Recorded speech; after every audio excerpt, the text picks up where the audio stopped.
The moment the farmer's spade struck stone, a silent legion rose from the earth. It is 1974 in the rolling hills near the city of Lebanon, and a modest peasant named xi'an is digging a well for his thirsty family. The clink of his tool against something hard sends a ripple of curiosity through the quiet village. What could be hidden beneath the lush soil of the Wei River Valley? The answer is a secret that had been sealed for more than 2 millennia, an army of life-size terracotta warriors, horses, and chariots that would rewrite the world's understanding of ancient China. Yang pauses, wipes sweat from his brow, and peers into the dark hole. The first fragments glint in the dim light, a shard of a soldier's head, a horse's eye, a speck of lacquered armor. He summons the local authorities, and a team of archaeologists arrives, their excitement palpable. The initial discovery is just a handful of broken pieces, but the soil quickly yields more. By the end of the first day, a row of life-size figures, each with distinct facial features, stands half-buried like an ancient parade frozen in time. The story then pulls back to the age of the first emperor, Qin Shi Huang, who ruled from 221 to 210 BCE. Determined to secure his rule beyond death, he ordered the construction of a massive underground complex to accompany him into the afterlife. Historical texts such as Sima Qian's * records of the Grand Historian * describe his obsession with immortality and his massive labor force of conscripted workers, soldiers, and artisans. The Terracotta Army was part of this grand vision, intended to protect the emperor's tomb and to manifest his power eternally. Beat 1, the scale of the project ***. Modern surveys estimate that the 3 pits contain over 8,000 soldiers, 130 chariots, and 670 horses, each uniquely crafted. The artisans used local clay, mixed with water and straw, then fired the figures at high temperatures.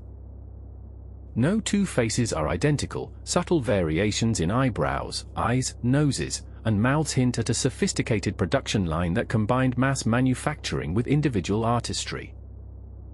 The sheer logistics of moving such a massive workforce, perhaps hundreds of thousands of laborers, through the rugged terrain of the Qin heartland is staggering.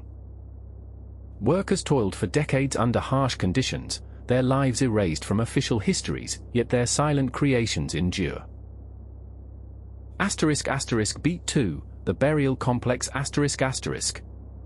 The army lies in 3 massive pits, each a subterranean gallery lined with earthen walls and topped by a vaulted ceiling. The central pit, the largest, stretches more than 230 meters in length and is divided into sections that mimic a battlefield formation, infantry on one side, cavalry on the other, chariots positioned at the front. The layout reflects contemporary military doctrine, offering a glimpse into the organization of Qin forces that conquered 6 rival states. Drainage channels cut into the floor reveal that the builders anticipated water infiltration, a concern that resonates with modern engineering. Beat 3, technological marvels ***. When archaeologists first examined the figures, they noted that many soldiers held bronze weapons, spearheads, swords, crossbow triggers, that, after centuries underground, show signs of corrosion. The weapons were originally coated in lacquer, a protective layer that has largely deteriorated over time. They are not still razor-sharp, but their surviving edges demonstrate the high quality of Qin metallurgy. The horses' harnesses, the soldiers' armor, and the tiny details like hairpins and jewelry reveal a level of craftsmanship that rivals any modern factory. Microscopic analysis of pigment residues confirms that the figures were once painted in vivid reds, blues, greens, and golds, although most of the color has faded. The discovery of a sophisticated drainage system within the pits shows that the builders anticipated the need to protect the tomb from water infiltration, a concern that resonates with modern engineering. Beat 4, the human cost ***. The scale of the project required an immense labor force, drawn from peasants, soldiers, and prisoners. Historical records speak of harsh punishments for those who failed to meet quotas, and the Great Wall, built contemporaneously, bears witness to the same system of forced labor. Archaeologists have uncovered skeletal remains near the pits, their bones bearing signs of malnutrition and repetitive strain, a silent testament to the human price paid for the emperor's vanity. These remains, dated to the late 3rd century BCE, provide a stark reminder that the empire's grandeur was built on the backs of ordinary people. Beat 5, the global impact ***. When the world first saw photographs of the terracotta warriors in the late 1970s, the images sparked a fascination that crossed cultural boundaries. Museums worldwide mounted exhibitions, and the discovery spurred a renewed interest in Chinese archaeology, leading to increased funding and the establishment of new research institutions. The Terracotta Army has become a symbol of China's ancient ingenuity, appearing on postage stamps, in films, and even influencing modern military parades. Midway through the narrative, a turn arrives that reshapes our perception. Earlier theories held that the pits were sealed forever, a static monument to the afterlife. However, recent ground-penetrating radar surveys, while still under peer review, have identified anomalies that some scholars interpret as possible secondary chambers or passageways.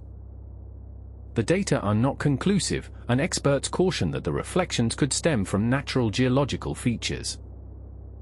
If the pits were indeed intended to be re-entered, it would suggest a more dynamic ritual practice than previously thought, but the hypothesis remains speculative. Beat 6, the ongoing mystery ***.